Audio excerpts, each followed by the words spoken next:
किस तरह समझाऊं मैं?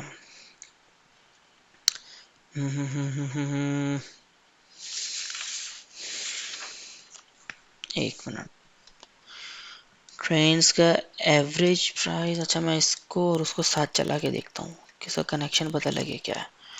बात होगा तो हो सकता है शायद मैं एक ही काम डुप्लीकेट कर रहा हूँ और कोई ख़ास फ़ायदा ना हो रहा उसका। नहीं यार, चेंज है, क्योंकि ये सेल्स का था। ऊपर वाली जो है वो सेल्स का एवरेज निकाल के दे रहा है मुझे, हर ऑर्डर की एवरेज सेल्स निकाल के दे रहा है।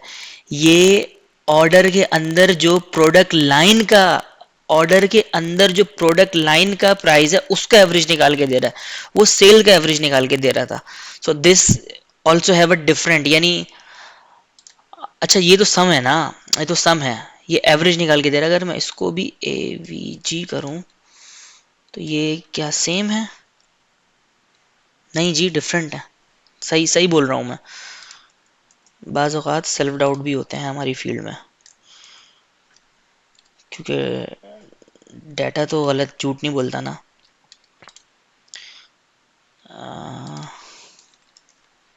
हाँ जी यही है।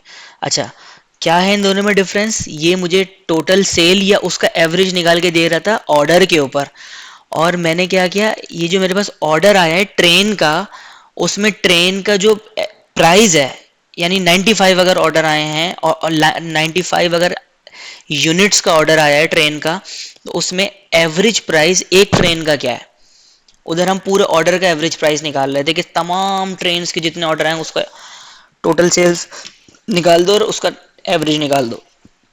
डिफरेंट है, दोनों डिफरेंट है। अच्छा जी, अब हम क्या निकालें 7वें नंबर पे? 7th का ज़रा दोबारा देख लेते हैं। अच्छा, हमने जो है ना, मेरे ख्याल है नंबर ऑफ ऑर्डर्स ही निकाले ना अभी तक, पर ईयर क्या है या पर मंथ क्या है, ऐसा करके कुछ। हम जो है ना नंबर ऑफ ऑर्डर्स निकालते हैं ज़रा। Number of orders per month, ठीक है। Select month, month underscore ID, air underscore ID, और हमें नंबर ऑफ ऑर्डर्स चाहिए। हमने सेल्स निकाल ली, हमने एवरेज निकाली, हमें नंबर्स ऑफ ऑर्डर चाहिए। नंबर्स ऑफ ऑर्डर का मतलब क्या है? गिनना, कितने ऑर्डर आए, 1 2 3 4 5, ये ऑर्डर्स आए मेरे पास। तो इसके लिए मैं क्या यूज़ करूँगा? काउंट का फंक्शन, क्योंकि मैं गिन रहा हूँ 1 2 3, इस महीने 10 ऑर्डर आए, इसीलिए मैं काउंट का फंक्शन यूज़ करूँगा। अच्छा जी, अब काउंट में मैं ऑर्डर नंबर अगर यूज़ करता हूँ, ऑर्डर नंबर, अब मसला क्या है, ऑर्डर नंबर रिपीट भी हो सकता है, तो मुझे क्या करना चाहिए? अब मिसाल के तौर पे एक ऑर्डर नंबर के दो दो ऑर्डर्स आए हैं, यानी दो ऑर्डर, एक ही ऑर्डर नंबर की दो लाइन आइटम्स हैं, ठीक है। एक ऑर्डर में दो लाइन आइटम्स हैं, तो ऑर्डर तो वो एक ही है आइडियली। उस ऑर्डर में ट्रेन भी हैं और बाइक्स भी हैं। इस केस में मैं क्या करूँगा, ऑर्डर तो एक ही है वो, लेकिन उसके दो लाइन आइटम की वजह से डुप्लीकेट काउंट करेगा ना वो। तो इधर मैं क्या करूँगा, इधर लिख दूंगा डिस्टिंक्ट। अच्छा, अब आप लोगों ने मुझे ये बताना है कि डिस्टिंक्ट मैंने काउंट के अंदर क्यों लिखा। मैं यहाँ भी लिखूंगा ना तब भी ये चलेगा डिस्टिंक्ट। अब ये यहाँ भी अगर अगर मैं यहाँ से मिटा देता हूँ डिस्टिंक्ट, ये यहाँ पे भी काम करेगा डिस्टिंक्ट। तो आप लोगों ने मुझे बताना है मेरा डिस्टिंक्ट बाहर लिखने से क्या होगा और अंदर लिखने से क्या होगा। एज नंबर ऑफ ऑर्डर्स, ठीक है, फ्रॉम, क्या है हमारे टेबल का नाम,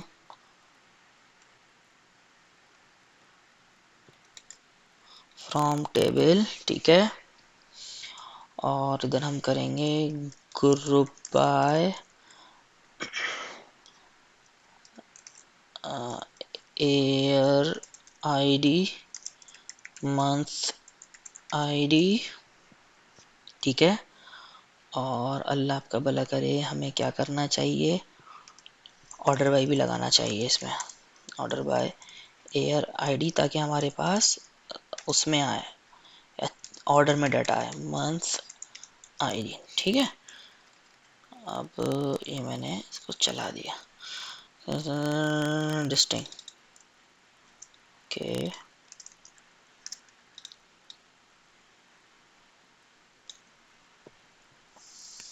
ओके।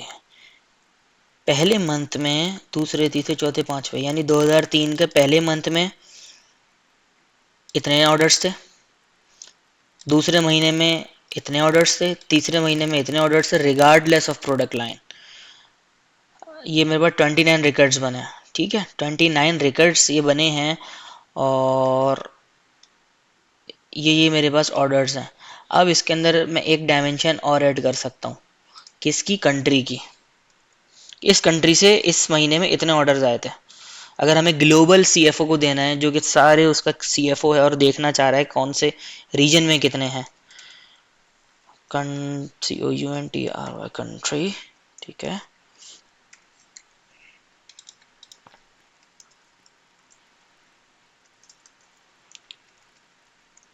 कंट्री। ओके जी, जर्मनी में पहले महीने में इतने थे, नॉर्वे में पहले महीने में इतने थे, स्पेन में। तो ये सारे ऑर्डर्स, अब क्योंकि मेरे पास डाटा लिमिटेड है, लेकिन आपके पास अज्यूम करें ब्रॉडर विजन में, ब्रॉडर पिक्चर में, आपके पास डाटा ह्यूज होगा, तो ये 178 रॉस जो बनी है, माइट भी ये सिर्फ 200 बने ह्यूज डाटा पे, मगर ये नंबर चेंज होगा। ये जो नंबर ऑफ ऑर्डर्स है ना, ये नंबर चेंज होगा। अभी इसमें मेरा 1 2 3 4 5 ऐसे करके आ रहा है ना।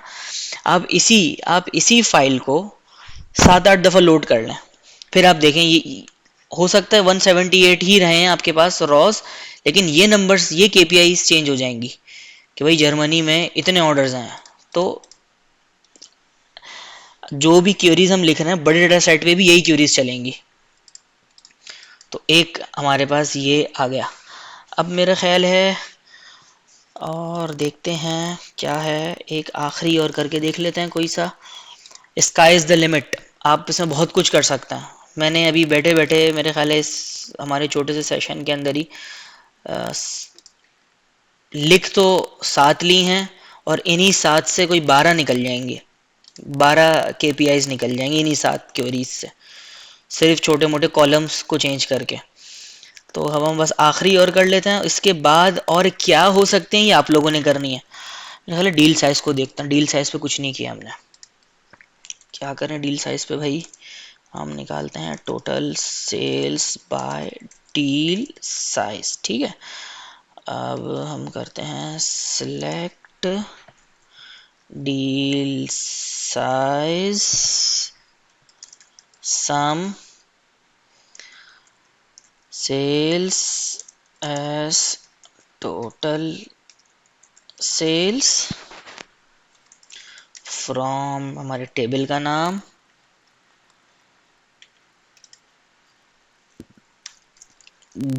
Group by, sorry, deal size. और हम असल में ये एनालाइज कर रहे हैं, इस क्वेरी से हमें एनालाइज ये हो रहा है कि क्या परफॉर्मेंस है डील साइज, यानी हम सेल्स की परफॉर्मेंस देखना चाह रहे हैं डील साइज की कैटेगरी के ऊपर। ओके जी, लार्ज डील्स की सेल्स हमने इतनी की हैं, मीडियम की इतनी की हैं, स्मॉल की इतनी की हैं, मतलब ये फैक्ट्स एंड फिगर्स हैं। अब इसके अंदर हम कुछ नहीं करते, सिर्फ एक चीज़ और ऐड कर देते हैं, एवरेज सेल्स। ठीक है, हमने बोला एवरेज भी आ जाए इसका,